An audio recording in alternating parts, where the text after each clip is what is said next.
Ever feel like the world is spinning a bit too fast and your life is buried under a mound of clutter? Sometimes the pace of life can make us feel as though we are lost in a whirlwind of responsibilities and tasks. The constant hum of our everyday existence, coupled with the rigors of modern living, can often make us feel like we're drowning in our own lives, trying desperately to keep our heads above the waves. It's a feeling that can sneak up on us during periods of significant change. Life as we know it rarely remains stagnant. It twists and turns, pushing us into new situations and experiences. It could be a major move to a different city, or the process of packing up your entire life into boxes, leaving behind familiar surroundings and adapting to a new environment can be daunting and overwhelming. Or perhaps it's a transition into a new job. The learning curve involved in mastering a new role, understanding a company's culture and dynamics, meeting new colleagues, and striving to prove your worth can be stressful. The desire to succeed and the fear of falling short can weigh heavy on our minds, making feel like we're trapped in a maze of confusion and uncertainty. Maybe it's the addition of a new family member. The joy that a newborn brings is often accompanied by a steep learning curve of round-the-clock feeding, endless diaper changes and sleepless nights. If it's the addition of a pet, you're suddenly responsible for another living being, with all its needs and demands. These changes can turn our already busy lives upside down, adding to the sense of chaos and disorder that surrounds us. But the important thing to remember is that these changes, no matter how chaotic, are part of life's journey. They push us to adapt and to learn. And yes, they often mean big messes, both literally and metaphorically. Our once orderly lives may seem like they've been turned into a massive mess, with tasks piling up and time slipping away. But fear not, for there are ways to navigate through the chaos and bring order back into your life. There are strategies to sort through the mess, to prioritize effectively, and to manage time efficiently. It may seem tough at first, but with patience, persistence, and a little bit of faith, you can regain control. So take a deep breath, put one foot in front of the other, and step back into the driver's seat of your life. Step 1. Acknowledge the change. The importance of this step cannot be emphasized enough. In the grand scheme of life, it's fundamental to accept that a significant shift is on the horizon. This could come in many forms. For some, it might be a physical move, packing up your belongings and relocating to a new home, a new neighborhood, or even a completely foreign country. For others, it might involve an emotional transition. Perhaps you're starting a new job, entering into a new relationship, or even exiting an old one. These shifts can be incredibly daunting, leaving us feeling overwhelmed and lost. It could be a time of uncertainty, a time of fear, or perhaps a time of excitement. Regardless of the nature of the change, acknowledging it is the first step. This isn't about merely noting its existence, it's about accepting it wholeheartedly, embracing it. It's about understanding the gravity of the situation and the potential it holds for your life. This acceptance does more than just prepare you for the change. It allows you to understand the value of decluttering. Decluttering isn't just about physical possessions, although that is indeed a major part. It's also about decluttering your thoughts, your fears, your expectations, and your past. It's about making space for the new, for the unexpected, for the unexplored. When you acknowledge the change, you open yourself up to the possibility of a more organized life, one less burdened by the weight of unnecessary possessions and unhealthy thought patterns. You open up room for growth, for development, for transformation. You allow yourself the luxury of a fresh start, a clean slate.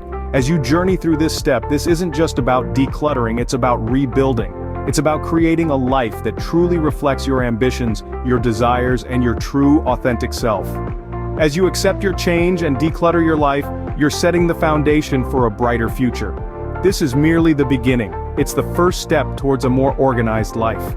Step 2. Start small. Here's a secret. The journey of 1,000 miles, or in your case 1,000 items, begins with a single step. When everything around you seems buried under heaps of clutter, the task may look daunting and nearly impossible. Your first instinct might be to scoop it all up and throw it away, but hold on, that approach could be overwhelming and demotivating. Instead, adopt the strategy of starting small. Now, what does this mean? It means that rather than trying to declutter your entire space in one go, you break it down into more manageable parts. Let's say you choose a drawer, a bookshelf, or maybe a corner of your room. This method is called micro-decluttering, a process where you focus your decluttering efforts on small, specific areas before moving on to larger ones. Selecting one small area at a time may sound, but it has several benefits. Firstly, it reduces the overwhelm. The sight of a single messy drawer is far less intimidating than an entire room filled with clutter. It gives you a defined, achievable goal, which is a key factor in maintaining motivation throughout the decluttering process. Secondly, starting small gives you an opportunity to develop your decluttering skills, to understand what items spark joy and which ones are merely occupying space. It allows you to experience the decision-making process involved, such as deciding what to keep, what to give away, or what to recycle. Thirdly, by starting with smaller areas, you can gradually build momentum. As you begin to see progress from your efforts, even if it's just a drawer or a shelf, you'll gain confidence in your ability to declutter. You'll experience the satisfaction of completion, of seeing a formerly cluttered space transformed into a neat and orderly one. Beyond the satisfaction, the freshly organized space serves as a visual reminder of your capabilities and the progress made. And when you look at your newly neat and tidy space, you'll find it's easier to visualize your entire home, office, or room in the same condition. This sparks the momentum to keep going, so remember, don't dive into the deep end right away. Instead, get your feet wet one step at a time. Start with one drawer, one shelf, or one corner of a room. The satisfaction of seeing a small area neat and tidy can give a boost of motivation to continue with the rest. Step 3. Sort it out. The process of decluttering can oftentimes feel overwhelming, but the rewards of an organized and tidy space significantly outweigh the initial effort. One proven strategy for decluttering is sorting your items into 3 distinct categories or piles: keep, discard, and maybe. Embarking on this sorting journey, you're likely to confront the physical embodiment of your past choices and habits. The keep pile, the first of the 3, represents items that are necessary, indispensable, or hold significant sentimental value. These are the things that you use regularly or that add value to your life in some way. They could be your favorite books, important documents, or mementos from a memorable trip. They could be those pants you love that fit just right, or the coffee maker that greets you every morning with a fresh brew. The keep pile is about preserving the items that are integral to your lifestyle and personal history. Transitioning to the discard pile, this is where you place items that are no longer needed, useful, or that have outlived their purpose. These items could range from old clothes that no longer fit, outdated electronics, expired medicines, or miscellaneous items that are just taking up space. The discard pile is about saying goodbye to letting go of the unnecessary and embracing the freedom that comes with minimalism. The maybe pile is a gray area, a category for items that do not clearly fit into the keep or discard piles. This pile accommodates items that leave you in 2 minds. It could be a gift you never used, an old photo album, a hobby kit you intended to start but never did, or simply an item you're not ready to part with but don't necessarily need. After sorted everything out, there's one last step. Revisit the maybe pile. Give yourself time to thoroughly consider each item. Ask yourself if these items add value to your life or are they just taking up space. Would you miss it if it were gone? The maybe pile requires patience, reflection, and a final decision. Step 3. Sort it out. When decluttering, it's easiest into 3 piles: keep, discard, and maybe. The keep pile is for items that are necessary or hold significant sentimental value. The discard pile is for items that are no longer needed or useful. And the maybe pile is for items that you're unsure about. After sorting, revisit the maybe pile and make a final decision. Embrace the process, as it's all part of the journey towards a more organized, decluttered life. Step 4. Organize what's left. The key to an organized space is thoughtfully deciding what you want to keep and finding a practical place for it. After diligently sifting through your belongings, you've now arrived at the important stage where you will assign a home to each item. Now that you've sorted through the clutter, an essential part of maintaining an organized environment is to make sure you've neatly arranged these items in a manner that facilitates easy access and reduces the likelihood of creating a mess again. Think about the functionality of each item. If it's something you use frequently, it should be within easy reach. Items less frequently used can be stored in less accessible areas. Organizing isn't simply about stowing away items, it's about creating a systematic approach to how you interact with your things. It's also about making your space more efficient so you spend less time searching for items and more time engaging in activities you enjoy. Take some time to assess your space as well. Every area has its unique characteristics that can be utilized for storage. An unused corner that could house a new shelf, Or perhaps there is an underutilized closet that could be a great storage area with a few modifications. Remember, the goal is to create a harmonious relationship between your items and the space available. Consider investing in storage solutions that cater to your specific needs. It could be boxes to categorize and store items, shelves to display and contain your collection, or organizers that can turn a chaotic drawer into a well-ordered space. It's about buying any storage solution, but the right storage solution that maximizes the use of your space and fits your lifestyle.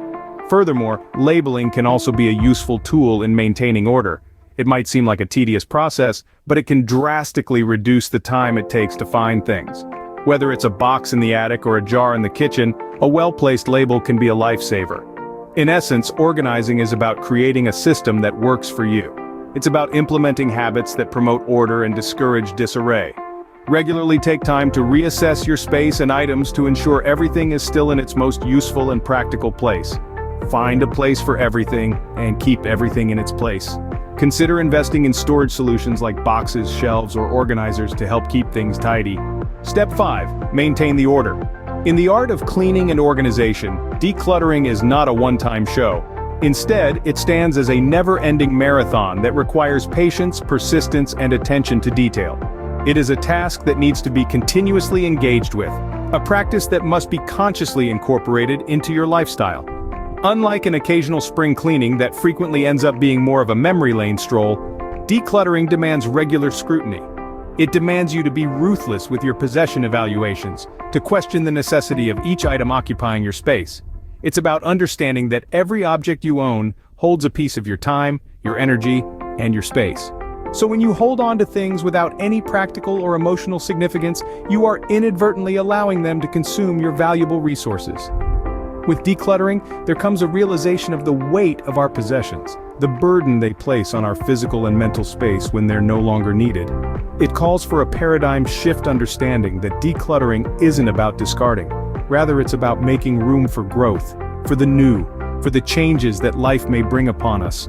Make it a habit to regularly evaluate your possessions, to sift through them with a discerning eye. Take time out of your busy schedule for this process. Spend a few moments each day, or dedicate a particular day of the week to declutter. Maybe it's a Sunday afternoon ritual. You listen to your favorite music or podcast as you evaluate what stays and what goes. When you engage in this practice, you'll find your space becoming more organized, more manageable.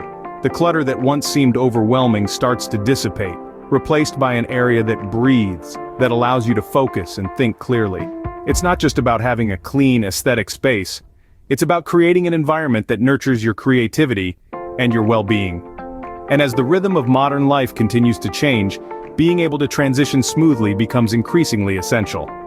By maintaining a decluttered space, you are better equipped to face these shifts. You will be able to adapt faster, to move with the times without being held back by unnecessary baggage. This way you can keep your space tidy and manageable, allowing for a smoother transition during big changes. In conclusion, decluttering during monumental shifts in life can often seem overwhelming, something akin to a Herculean task. However, with a series of simple, easy-to-follow steps, this intimidating task suddenly morphs into a manageable one. The first stride on this path is acknowledging the change. Accept that something in your life is about to shift, and that it's time to arrange for it. Next, you must proceed to tackle the clutter. Don't aim too high right at the start. Begin with small, achievable goals. Divide the clutter into 3 distinct sections: keep, discard, and maybe. This step-by-step organized approach makes the process less strenuous and more efficient. Once you've completed the sorting process, you will inevitably be left with fewer items. These are the ones you've decided to keep and the maybes that you are still unsure about. Organize these items carefully and thoughtfully. Assign a specific place for each object, ensuring easy access and retrieval. The subsequent step is to make a conscious, consistent effort to maintain this newfound orderliness. Keeping things neat and tidy requires a certain amount of commitment and dedication. Make it a habit to put things back in their designated places after use.